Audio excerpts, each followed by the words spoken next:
네, 안녕하십니까. 네. 예, 또 뵙게 돼서 영광입니다. 반갑습니다. 네. 지난번 박사님 강의를 듣고 한국에 네. 계신 많은 분들께서 네. 충격적이다. 아, 완전히 속고 살았다. 예. 그리고 이제 새로운 사실을 알게 돼서 예. 너무 감사하다는 그 메시지들이 참 많았습니다. 다행이네요. 예. 예, 예. 그래서, 오늘 또 이렇게, 박사님을 모시고, 지난번에는 저희가, 전반적인 그런, 왜곡 상황을 이야기를 했다면, 이번에는, 예. 지난번에 말씀하셨던 내용 중에, 구체적으로 예. 하나의 사건을 그래요. 집어서 좀 듣는 시간을 가져보도록 하겠습니다. 예.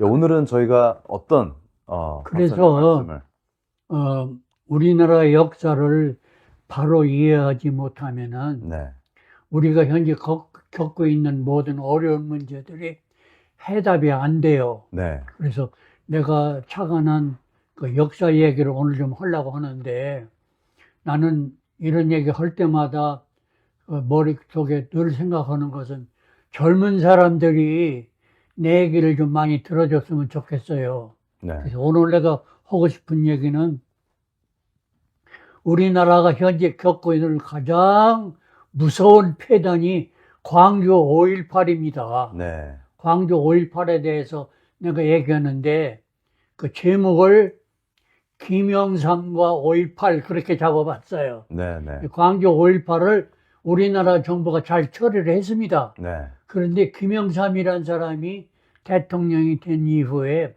그걸 민주화로 뒤집었거든요. 네. 그 바람에 우리나라가 지금까지 몇십 년 동안 무지무지한 어려움을 겪고 있습니다. 네. 그 얘기를 내가 지금 오늘 얘기하겠습니다. 예, 예. 그래서 우리나라가 역사를 얘기할 때는 국부 이승만 대통령과 박정희 대통령이 애국 업적을 얘기하지 않고는 해석이 안 됩니다. 네, 반드시 그 얘기가 전제가 돼야 돼요. 네, 그리고 이승만, 박정희 대통령의 애국 정신과 건국 이념을 제대로 지킨 대통령은 나는 두 사람으로 봅니다. 네, 전두환 대통령이 잘 지켰고 네, 박근혜 대통령이 잘 지켰어요. 네, 나머지는 다른 많은 지도자들이 있었지만은 대한민국 역사를 바르게 해석하고 나라를 바로 인도한 사람이 나는 없다고 봅니다. 네, 그런데 1987년 6.29 선언이라는 게 있었죠. 예, 예. 6.29 네, 선언. 네, 노태우가 6.29 선언을 해가지고 그해 12월 16일 날 대선 대통령 선거를 하죠. 네, 네, 그때까지는 장충체육관에서 대통령을 선거했습니다. 네, 네. 6.29 선언 이후로는 국민 직선제로 직선, 대통령 네, 선거인데 그해 12월 16일에 대통령 선거를 했습니다. 네, 해가지고 노태우가 대통령이 당선이 됩니다. 네, 당선이 되는데 다음에 88년 4월 26일 날 13대 총선을 했어요. 네, 총선을 했는데 국회의원이 노태우 여당 국회의원이 125명밖에 안 돼. 네, 네. 과반수가 아니거든. 예, 예. 300명 의원 중에 125명이면 과반이 좀 모자라요. 네, 그래서 노태우 대통령이 불안을 느낀 거예요. 네, 국회의석의 과반수가 여당이 과반수가 아니기 때문에 좀 불안하다. 그래가지고 한 것이 뭔 거니 3당 합당입니다. 네, 합당. 네, 노태우의 민정당 네, 그리고 그 김종필이의 네, 신민주공화당이 나중에 자민련으로 당명을 바꾸죠. 네, 네, 김종필이의 자민련. 그리고 김영삼의 통일민주당. 네, 세 당을 합당을 했어요. 네, 네, 노태우가 우리 여당이 과반수가 넘어서 거대 여당이 형성됐다. 안심을 하고 정치를 합니다. 네, 하는데 문제가 있습니다. 네. 이 3당 합당을 했는데 이념 동일성이 없어요. 아, 그렇군요. 말만 3당 합당이지 3당이 이념 동일성이 없어요. 각각 나눈 거예요. 음. 그래가지고 이때부터 대한민국은 보수 세력이 무너지기 시작한 것이, 대한민국의 보수 세력이 무너지기 시작한 것이 노태우 대통령 때 3당 합당입니다. 아, 그렇군요. 이때가 대한민국 보수가 무너지기 시작한 시발점입니다. 네. 그래서 자기가 노태우 대통령이 이제 임기가 끝날 무렵에 차기 대권을 누구에게 넘겨주려고 생각을 했는 거니 포항제철의 박태준, 네. 그리고 민정당이 민자당으로 당명을 바꾸죠. 네. 당명 바꾸는데 민자당의 사무총장 김윤환, 네. 두 사람 중에 하나를 어떻게 이 다음 대권에 바통을 넘길까 이런 생각을 하고 있을 때요. 네. 있었는데 일이 터져요. 무슨 일이 터지는 거니? 민자당이 서울 가락동에 민자당 연수원을 매각합니다. 네. 매각해가지고 거금이 돈이 들어와요. 네. 돈이 들어오는데 그 돈에서 노태우 대통령하고 영부인 김옥숙이하고 보좌관 박철원 세 사람이 몇백억씩 착복을 해요. 네. 그 가락동 연수원 파는 돈에서 돈을 이렇게 네. 착복을 했어요. 네. 네. 그러니까 이걸 잘 모르는데 김윤환 사무총장이, 민재상장이 이 돈 관리는 당 사무총장이 관리를 해야 되는데 김윤환이 고민을 하는 거예요. 저 사람들 저러면 안 되는데 이 돈은 공금이야. 공금이 왜 개인들이 저렇게 착복을 하느냐. 고민하기 시작합니다. 그래야 김윤환이가 어느 술자리에서 자기도 모르게 그 얘기를 한 것이 김영삼 귀에 들어갑니다. 김영삼이 들어가니까 김영삼이가 물어볼지 옳거니 내가 이제 이걸 좀 잘 우려먹어야 되겠다 해가지고 노태우를 공격하기 시작합니다. 당신들 가락동 연수원 파는 돈 왜 당신들이 착복해? 막 떠들기 시작하는 거야. 그렇게 되면은 노태우가 대통령직에 유지할 수가 없습니다. 그 상황에서. 어떻게 일국의 대통령이 국가 공금을 착복을 합니까? 네. 말 아니거든요. 네. 그러긴 노태우가 김영삼의 이불을 막기 위해서 또 고민을 합니다. 어떻게 하냐면 김영삼에다가 가락동 연수원 그 자금 3천억 원을 줍니다. 3천억 원 정치자금을 김영삼에 주고 차기 대권 후보로 민주당 대통령 후보로 김영삼한테 바통을 넘깁니다. 12월 18일 1992년 12월 18일 김영삼이가 14대 대통령이 당선이 됩니다. 당선이 되는데 3천억 돈을 자금을 받아가지고 김영선이가 아주 기고만장해서 이제 당을 장악하고 정치를 시작했는데 언제부터 시작하는 거니? 1993년 2월 25일 날, 네. 1993년 2월 25일 날 14대 대통령 취임사를 합니다. 노태우, 김영삼이가. 할 때 국민이 이 사실을 좀 알아야 돼요. 대통령 취임사에 무슨 말이 나오는지 알아요? 민족은 이념에 우선한다 했어요. 우선한다. 민족은 이념에 우선한다. 우선한다. 그게 무슨 말인지 알아요? 민족 통일을 한다면은 공산주의도 상관이 없다는 얘기입니다, 이게. 그렇습니다. 알겠어요? 네. 그러니까 그 당시로 말하면 좌합적 통일도 상관이 없다는 얘기야. 네. 네. 민족이 통일한다면은. 그렇습니다. 네. 그러면 좌합적 한다면은 우리도 쉽게 말하면 공산화가 돼도 상관이 없다는 얘기입니다. 과거에 네? 김구가 주장했듯이 김구가 주장했듯이 북한의 공산주의를 그렇게 무서워하지 않고 자가 민족 통일하자. 그것이 김영삼 대통령 취임사입니다. 그것이 민족은 이념에 우선한다. 대통령 취임사에 그 말이 들어갑니다. 네. 그런데 그거를 듣고서 국민의 애국자들이 걱정을 하기 시작합니다. 야, 저거 안 된다. 큰일 났다. 그런데 국민 대부분이 그 뜻이 무엇인지도 파악을 못하고 김영삼 대통령을 받듭니다. 이것이 우리나라가 역사가 시작하는데, 우리나라 보수의 시작이, 보수의 금자탑이 무너지기 시작한 시발점을 나는 김영삼으로 보고 있습니다. 네. 그 사람 국가관이 잘못됐어요. 노태우가 왜 김영삼에게 자기 입지를 살리기, 입장을 살리기 위해서 김영삼의 입을 막기 위해서 3천억을 줘가면서 김영삼의 대권밭을 내긴 거예요. 그래서 가락동 연수원 파는 돈 착복한 거 무마시키려고. 이게 문제가 되는 거야. 그런데 문제가 그 93년 2월 25일 대한민국 역사의 변곡점이에요. 그때도 대한민국의 정체성이 무너지기 시작한 변곡점입니다. 거기요. 민족 통일이라면 적과 통일도 수용한다.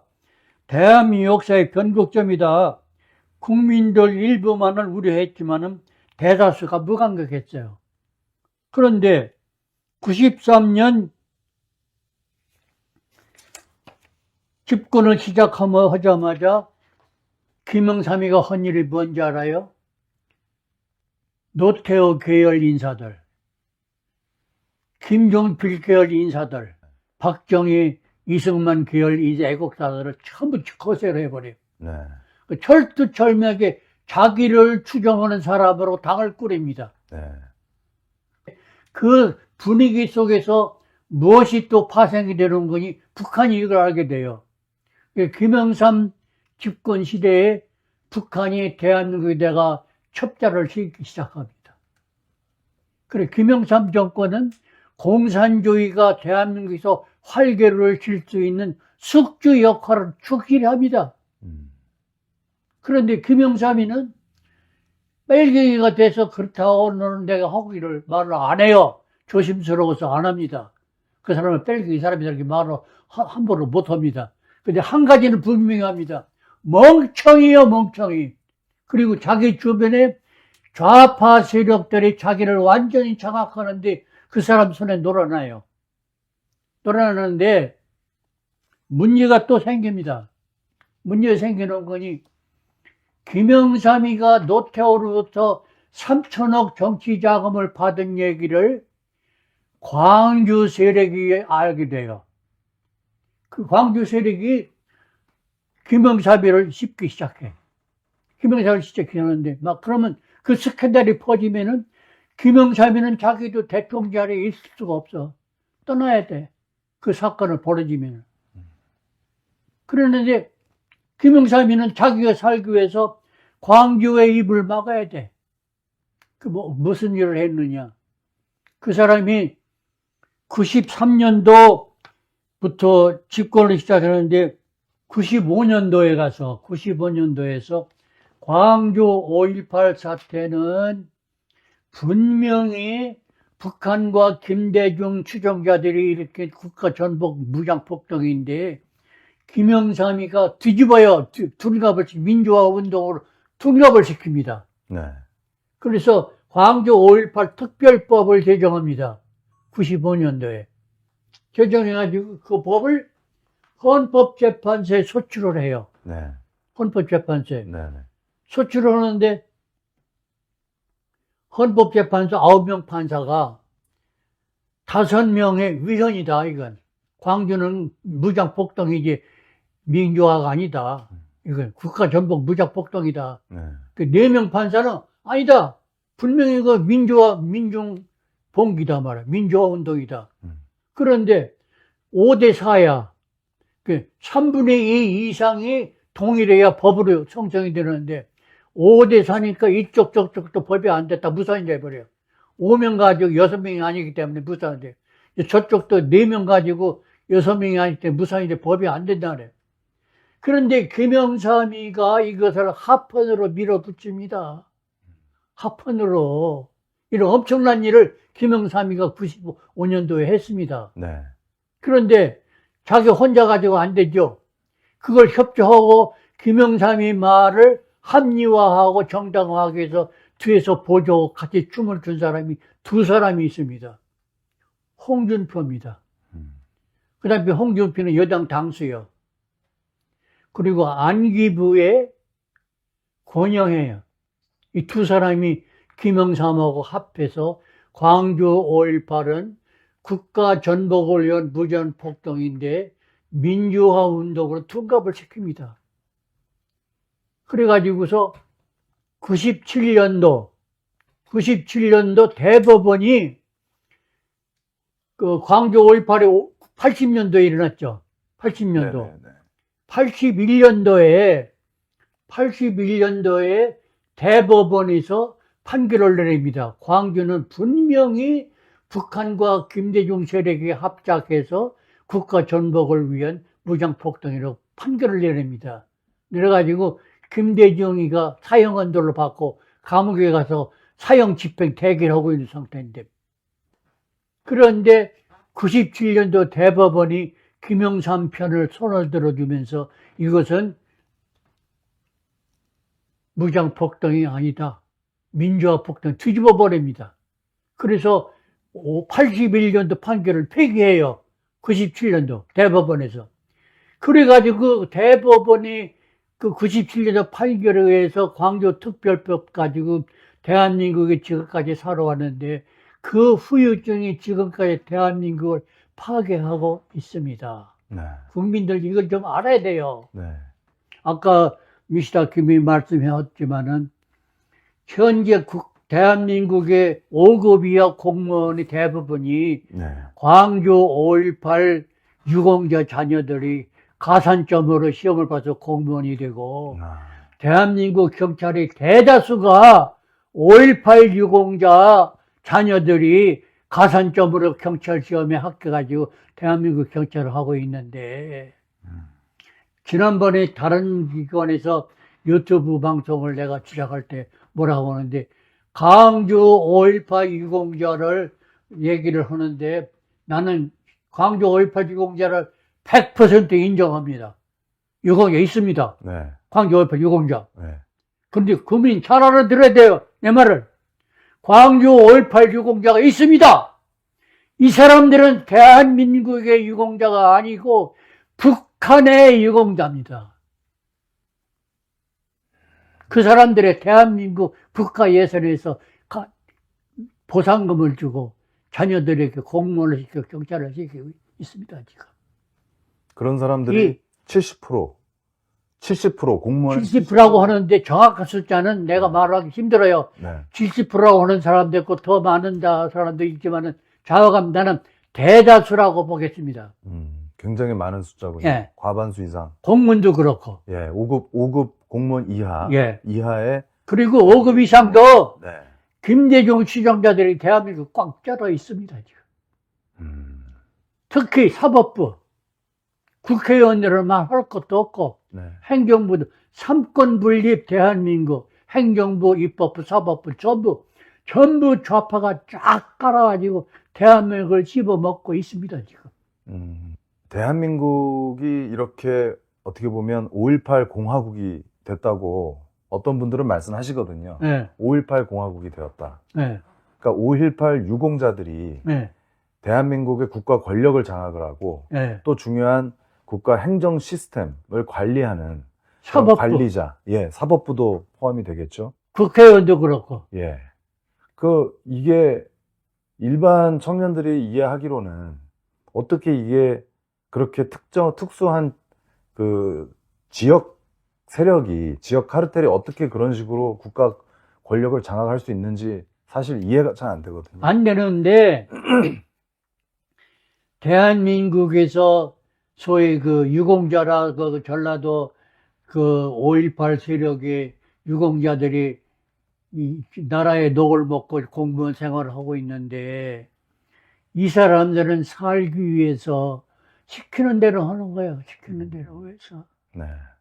이것을 바로 잡으려고 하는데 국회의원들도 이걸 바로 잡아야 되는데 국회의원들이 차기 대선을 노리고 그 사람들의 정치는 대한민국의 국가관을 제대로 인식하면서 대한민국 국가를 위한 일을 하는 게 아니라 권력 위주로 정치를, 국가 위주로 정치를 하지 않아요.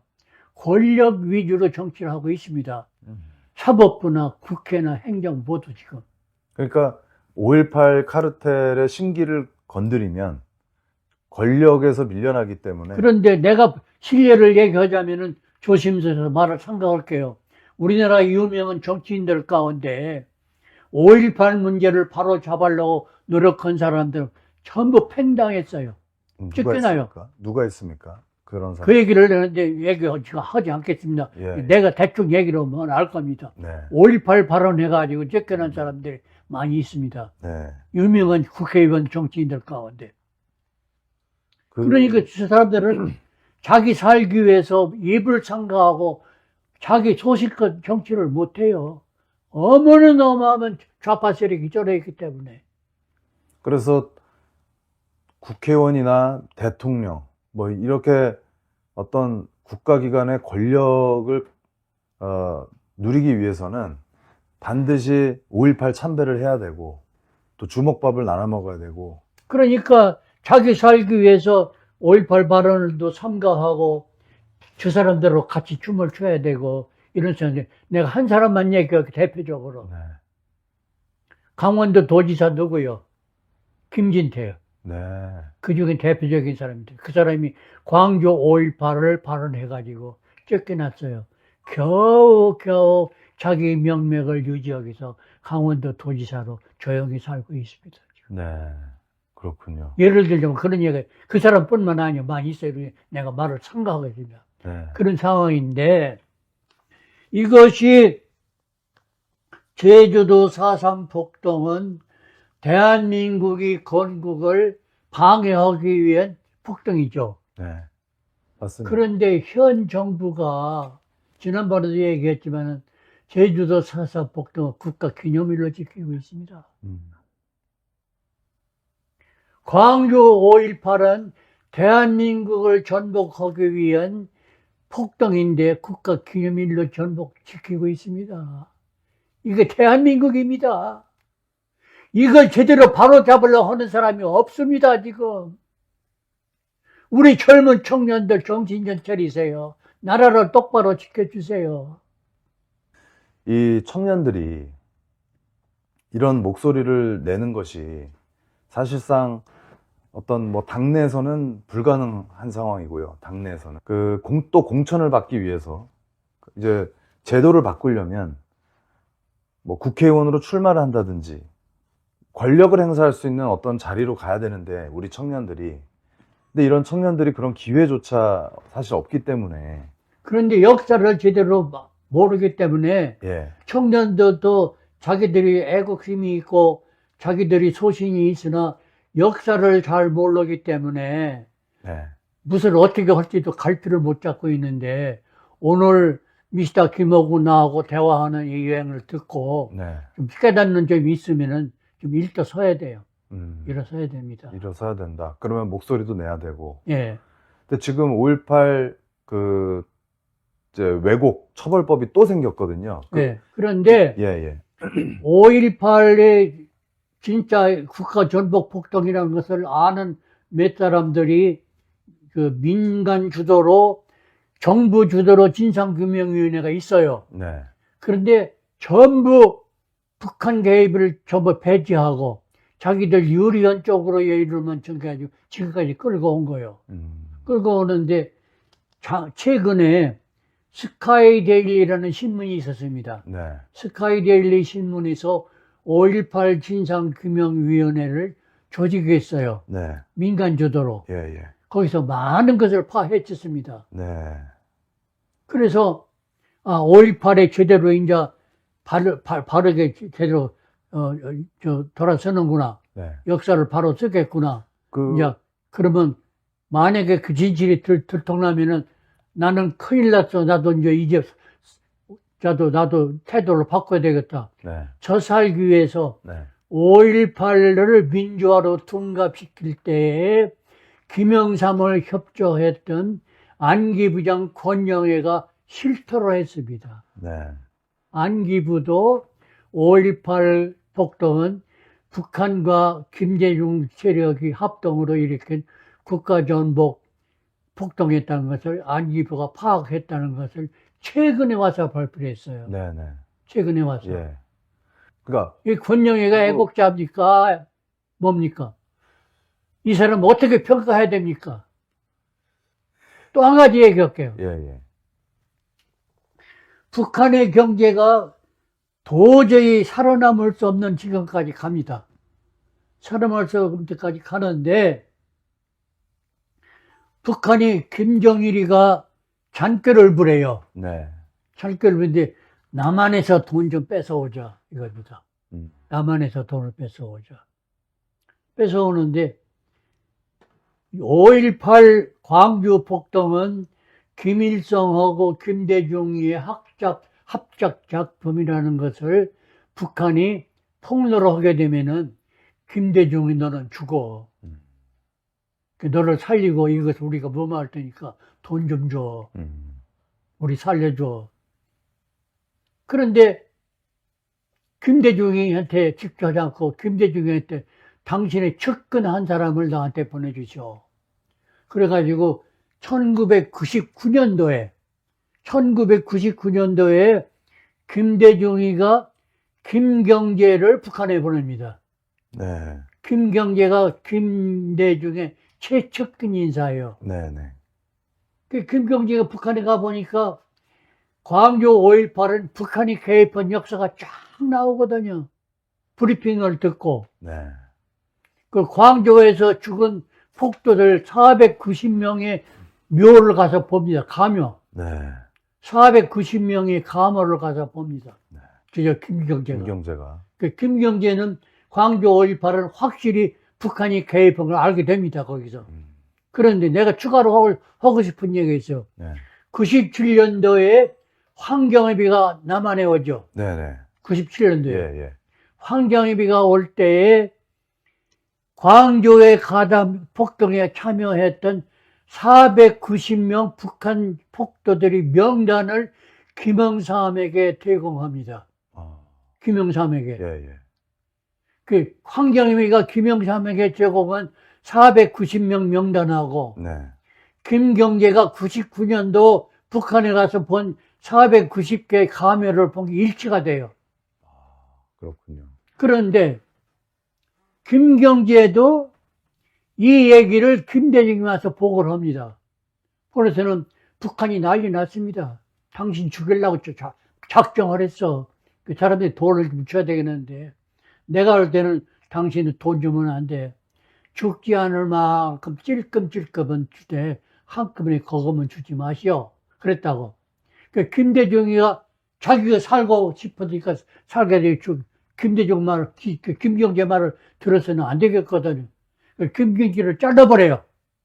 그때가 김경재가 김대중하고 갈라쓴 것이 바로 그 사건입니다. 근데 한 가지 강조하고 싶은 얘기는 이 비밀을 김경재가 국민에게 알렸어야 됩니다. 23년 동안 입을 닫고 발표 안 했어요. 지금도 안 하고 있습니까? 최근에 발표했어요. 아, 최근에 했습니까? 최근에 했습니다. 네. 북한에 가서 내가 봤다. 네. 490명의 폭도, 광주 폭도 감염도 받고 브리핑도 들었고 모든 실적 기록을 북한에 가서 내가 브리핑을 받았다. 이 얘기를 폭로를 했습니다. 네. 그것을 왜 한지 알아요? 스카이데일리의 광주 폭동 진상규명 활동이 빛을 보게 생겼으니까 자기도 살아야 되거든. 그 자기 양심을 고백하는데 이 사람은 23년간 대한민국을 배신했습니다. 정치 활동하는 사람이 애국자 행세하는 이런 사람들이 대한민국을 배신했습니다. 이런 사실도 당신들이 좀 알아야 돼요. 그렇군요. 그리고 그 황장엽 씨가 넘어올 때,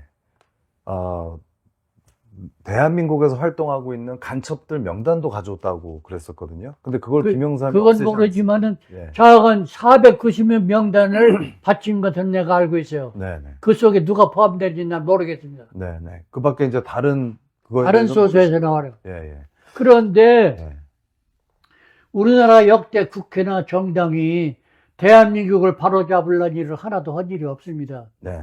보수정당, 지금까지 보수정당 명맥을 이어온 간판정당이 민자당이에요. 노태우 때. 네네. 그 다음에 한나라당, 예. 그 다음에 새누리당, 네. 그 다음에 지금 국힘당 네. 오면서 간판만 보수당이지 속 내용은 보수당이 아니에요. 네네. 대한민국을 바로잡으려는 노력을 한 건도 한 일 없습니다. 지금 뭐 국민의힘당은 보니까 이제 김종인이 비대위원장 체제일 때 그때 당원 당규를 굉장히 이상하게 바꿨더라고요. 그러니까 보수의 이념을 싹 빼고 이 좌익의 이념들을 많이 넣어놨더라고요. 그러니까 네, 지금 이제 국힘당을 우리가 보수당으로 이해한다는 게 문제가 있어요. 네. 내가 아주 이제 직설적으로 얘기하면은 네. 국힘당은 민주당의 이중래예요. 그렇군요. 지금. 네. 국민이 그걸 모르고 있습니다. 그럼 뭐 대한정당이 있습니까? 지금 그걸 대한정당 없습니다. 하나도. 하나도 없습니까? 하나도 보시기에? 없습니다. 그래서 한 가지 좀 듣기를 싫을지라도 국민들이 듣기 싫을지 모르지만 내가 하고 싶어서 이 얘기를 꼭 해야 됩니다. 네. 최근에 국힘당 당대표 누가 당선이 됐죠? 장동혁. 장동혁. 예. 장동혁. 김문수는 떨어지고 예. 장동혁이 됐죠. 장동혁이 됐죠. 장동혁이가 국힘당 당대표가 당선되고 한 일이 뭔지 알아? 제일 먼저 한 일이? 뭐였습니까? 김대중 묘에 가서 참배를 했습니다.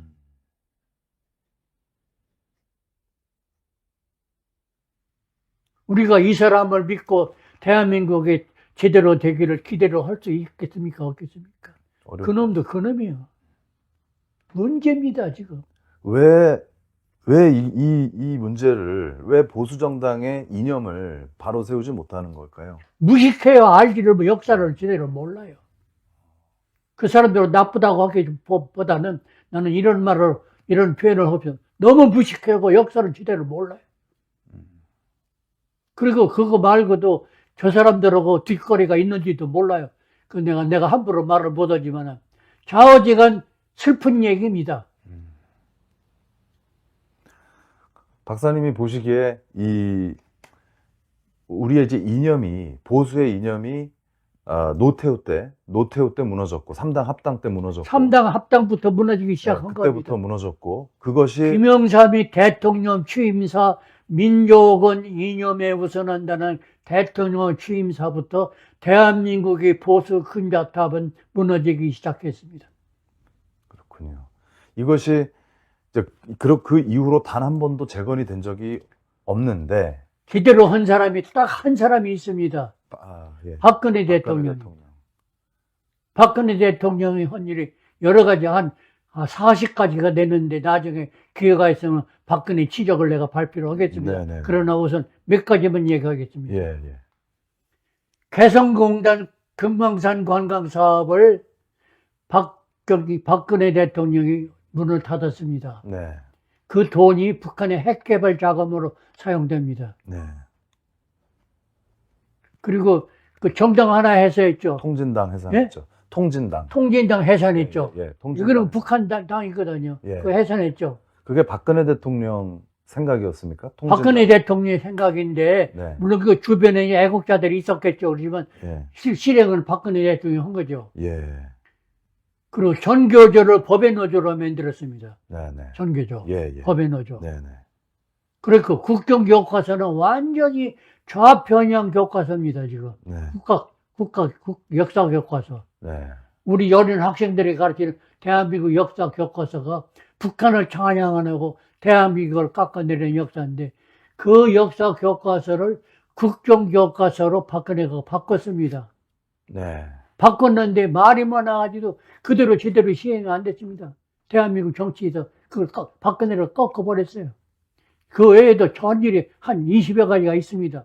내가 그러고 가장 박근혜의 훌륭한 정부는 창조경제입니다. 네. 창조경제. 네네. 우리나라는 우리 몸뚱이가 지구라고 한다면은 대한민국은 엄지손가락에 손톱만한 나라입니다. 이 적은 나라예요. 자원도 없습니다. 어떻게 세상에 큰 소리 질 수 있습니다. 그러나 박근혜 대통령이 창조 경제를 부르짖어가지고 우리나라 사람들의 머리를 쥐어짜주고 우리나라 돈에가 우리나라의 자원이요. 국제사회, 조직에서 강국의 학자들이 발표하기를 세상에서 대한민국처럼 지하자원이 없고 약소국가가 세상을 큰 소리치는 경제대국이 된 게 뭐냐. 당신들이 가지고 있는 지하자원부터 무서운 자원이 있습니다. 알겠습니다. 우리 국민의 두뇌다. 머리가 우리 국민이 우리 국가의 자산이다. 한국의 주한미군은 무엇보다 일본에는 주한미군이 5만 명이 있습니다. 한국은 2만 8천 명. 그런데 미군의 일본 주일미군은 일본 방위 임무가 없습니다. 주한미군 후방기지 역할만 하고 있는 거예요. 그럼에도 불구하고 일본은 미국에다가 바치는 방위비 분담금을 대한민국에 바치는 돈의 5배를 내고 있습니다. 아베 수상이 화가 난 거예요. 네. 그 트럼프한테 항의를 한 겁니다. 일본의 주일미군은 우리나라 방해 임무도 없음에도 불구하고 우리가 바치는 돈은 대한민국에 5배를 내고 있습니다. 이걸 수정해 주시오. 우리를 깎든지 한국 가서 올리든지. 그 트럼프 대통령 지난번 일기 때 할 얘기가 없잖아요. 그래 트럼프 대통령 고민을 하고 있습니다. 그래가지고서 박근혜 대통령을 만난 거예요. 그 박근혜 대통령하고 대통령 임기 오버래핑이 짧아요. 얼마 안 돼요. 네. 둘 다 대통령 현직에 일어난 일입니다. 예. 그러니까 아베가 쥐어짜고 나 시달려 나 못 견뎌. 내가 아베를 어떻게 할 수가 없어. 아베 말이 맞아. 그 대한민국도 방위비를 좀 분담을 올려주시오. 그 박근혜 대통령이 말을 하겠습니다. 말을 함부로 못 하잖아요. 국회도 알아봐야 되고 언론에도 봐야 되고 여러 경제상황도 알아봐야 되고 우물쭈물하고 답변을 못 했어요. 그때 트럼프 대통령이 박근혜 눈치를 보세요. 내가 그만한 돈을 벌게 해줄게. 그만한 돈을 벌게 해줄게. 뭐요? 오프 더 레코드. 기록에 남기지 마. 얘기하면서는 어디에도 기록을 남기지 마. 당신과 나와의 약속이야. 방위산업의 주도권을 미국이 한국에다 양보할게. 그때부터 박근혜가 퇴임하기 전부터 박근혜가 방위산업에다가 힘을 줍니다. 그래가지고 지금 한국에서 여러 무기를 생산하는데 전 세계에서 한국의 무기를 살라고 줄 서 있습니다, 지금. 그래, 외국에서 한국의 무기를 사가면서 버는 돈이 대한민국에 수출해서 버는 돈이 거의 반 이상을 방위산업으로 벌고 있습니다, 지금. 이걸 국민이 제대로 모르고 있어요. 그것이 박근혜가 부르짖는 창조경제입니다. 그러면 미국에서는 박근혜 대통령이 탄핵될 거를 예상을 못 했겠군요. 못했죠. 그 탄핵이 돼서 매우 그런데 안타까웠을 것이고. 어느 정도는 말이 안 되는 얘기죠. 내가 조금 이따 그 얘기 할게요. 네. 그래서 박근혜 대통령이 통일준비위원회를 만들죠. 처음으로. 네. 그때까지는 대한민국 정부가 분단 관리만 했습니다. 남북 분단 관리. 네. 통일지향 정치를 시작한 사람이 최초로 한 사람이 박근혜 대통령이거든요. 네, 네. 그 얘기를 하려면 또 강의를 또 따로 해야 예, 돼요. 예, 예. 오늘은 이 정도만 네, 얘기할게요. 그런데 박근혜를 끌어내리고 이렇게 했는데 또 문제는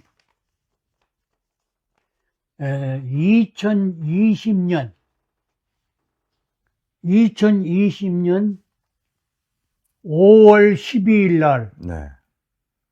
미국 국무성에서 네.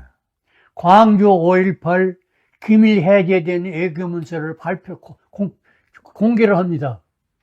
거기에 무슨 얘기가 나오는 거니? 광주 5.18 폭동은 김대중 추종자하고 북한 간첩들하고 합작으로 대한민국 국가를 전복하기 위한 무장폭동이라는 발표를 합니다. 외교문서를. 네. 그 내용은 내가 그동안 광주 5.18에 관한 얘기를 내가 논문에 썼고 신문에 읽었고 강연에서 한 얘기가 전부 일치가 됩니다. 이런 내용들은 미국에서도 얘기해도 되는 부분인 것이죠. 그 지금은 해도 돼요. 예전에는 안 됐어요. 20년 5월 10일 이후는 해도 되는 거예요. 맘 놓고. 그렇군요. 예, 예. 미국도 그걸 인정했어요. 네네. 공식적으로. 예, 예. 그런데도 지금 25년이면은 12년이면 13년이죠. 12년, 아니, 20년. 20년. 그러니까 5년이죠. 5년. 25년. 네네. 5년 동안 대한민국 역대 정부나 국회나 사법부나 언론이나 학자들이나 광주 5.18을 바로잡을 생각을 안고 있어요. 지금까지 우리나라는 나라를 바로잡으려고 하는 학자나 정치인이나 정치인들이 없어. 이것이 문제인데 내가 지금 미스터 김하고 대담하는 내용을 우리 국민들이 듣고 정신 좀 차렸으면 좋겠습니다. 네. 정신 좀 차렸으면 예, 예. 좋겠습니다.